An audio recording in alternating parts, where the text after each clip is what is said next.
Assalamualaikum warahmatullahi wabarakatuh. Alhamdulillahirabbil alamin. Wassalatu wassalamu ala asrafil anbiya'i wal mursalin wa ala alihi wa ashabihi ajma'in. Ibu-ibu dan anak-anakku sekalian, syukur dan puji kita panjatkan kehadirat Allah Subhanahu wa taala karena pada malam hari ini kita dapat bersama untuk membahas jihad melawan hawa nafsu.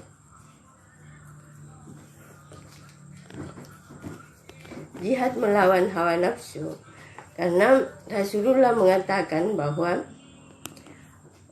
kita setelah selesai berperang tapi masih ada perang yang lebih besar.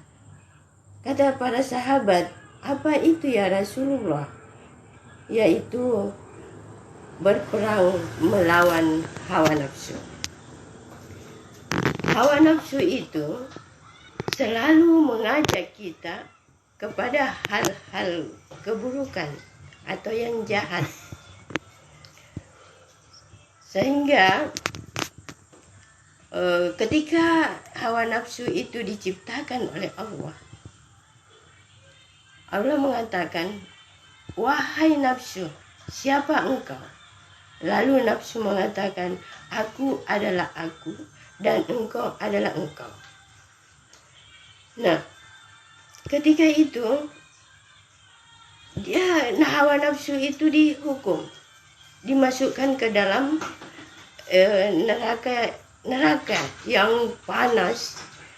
Tetapi beberapa lama dia disiksa di situ, kemudian diangkat kembali oleh Allah, diperintahkan malaikat untuk mengangkatnya. Ditanya, wahai nafsu, siapa engkau? Tapi jawabannya, karena dia memang bagaimana bebalnya, dia mengatakan, aku adalah aku dan engkau adalah engkau. Kemudian dia dihukum lagi ke neraka lapar. Nah, dia tidak tahan dengan lapar. Ketika itu, setelah dia dihukum dengan lapar, maka diperintahkan malaikat untuk menaikkannya. Dan ditanya, wahai nafsu, siapa engkau? Dia mengatakan, aku adalah hambamu dan engkau adalah Tuhanku yang maha menciptakanku. Makanya kenapa kita disuruh berpuasa? Ya, untuk menyempitkan gerak hawa nafsu itu. Karena hawa nafsu itu dapat ditundukkan atau dapat ditaklukkan dengan lapar dan haus. Justru itu kita disuruh berpuasa, terutama puasa dalam bulan suci Ramadan. Puasa dalam bulan suci Ramadan itu iblis, setan-setan itu diikat. Tetapi apa yang menggoda kita? Yaitu nafsu kita. Makanya Allah memberi kesempatan kita pada bulan suci Ramadan untuk menjinakkan nafsu itu, untuk bisa kita mengendalikan nafsu itu. Nah, ketika pada bulan suci Ramadan itu kita diberi kesempatan oleh Allah 1 bulan penuh untuk menahan lapar dan haus, padahal itu bukan suatu yang haram. Makanan itu bukan haram, bukan babi dan sebagainya. Makanan itu halal. Tapi untuk mengendalikan nafsu kita, yaitu dengan lapar dan haus. Sehingga pada bulan suci Ramadan terasa nikmatnya kita beribadah. Tapi ketika sudah Syawal, masuk bulan 1 Syawal, kadang-kala masjid sudah kosong.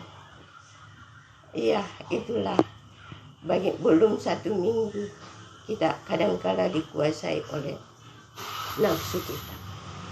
Apatah lagi kalau iblis itu bekerja sama dengan nafsu di dalam tubuh kita. Tapi malam hari ini kita khusus membahas tentang nafsu. Kenapa Nabi Adam diturunkan ke bumi?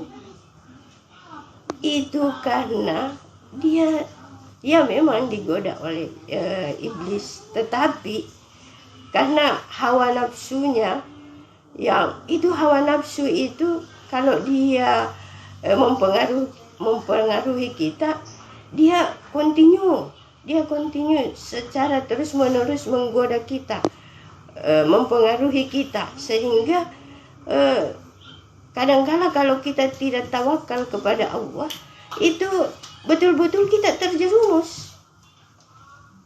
Tetapi kalau kita mengalahkan dengan jiwa tawakal kita kepada Allah, maka itu luar biasa. Nah, kita ambil kisah salah seorang gubernur pada waktu Umar bin Khattab jadi khalifah. Dia mengangkat Umar bin Abdul Aziz sebagai gubernurnya. Nah, Umar bin Abdul Aziz ini sebelum menjabat jadi gubernur, dia adalah orang yang kaya dan pakaiannya itu neces, semuanya badannya bagaimana kekarnya. Tapi setelah dia menjabat, sebenarnya dia tidak mau menerima itu jabatan, tetapi karena dia merasa dan Umar mengatakan ini amanah, maka dia mengambillah amanah itu, sehingga ketika dia menjabat sebagai gubernur, itu bagaimana kehidupannya. Dia takut mengambil uang negara, dia takut sekali kepada Allah. Makanya ketika itu dia dilapor oleh masyarakatnya kepada khalifah, yaitu Umar bin Khattab. Dia mengatakan, wahai khalifah, Umar bin Abdul Aziz itu kadangkala satu minggu ada satu hari dia tidak buka kantor. Kemudian setiap pagi itu nanti jam berapa baru dia membukanya. Lalu Umar bin Khattab mengatakan, wah, kenapa seperti itu? Lalu Umar bin Abdul Aziz dipanggil oleh Umar untuk menghadap. Ketika dia menghadap, maka dia datang dengan kudanya, untanya, dan Umar bin Khattab melihatnya, kok Umar bin Abdul Aziz keadaannya seperti itu. Dia kurus, bajunya itu kusut dan sebagainya, tidak tegar seperti waktu dia baru menjabat, waktu sebelum menjabat. Lalu Umar bin Khattab mengatakan, wahai saudaraku, engkau dilapor oleh masyarakatmu, dia kata masyarakatmu mengatakan, Umar bin Abdul Aziz itu dalam satu minggu dia tidak hadir, dia tidak membuka kantor. Lalu Umar mengatakan, kenapa seperti itu? Iya, Amirul Mukminin, sesungguhnya ketika satu minggu itu ada satu hari saya tidak membuka kantor itu, karena bajuku hanya satu, ya Amirul Mukminin. Saya mencucinya sampai dan saya menunggunya sampai kering, sehingga dalam satu hari saya tidak buka, dalam satu minggu saya tidak membuka kantor. Kemudian Umar bin Khattab bertanya lagi, wahai saudaraku, dalam setiap hari kamu terlambat membuka kantor, kenapa? Wahai Amirul Mukminin, karena takutku kepada Allah mengambil uang rakyat, maka saya setiap hari mencari kayu dan memotongnya. Kemudian saya membantu istriku untuk membuat roti.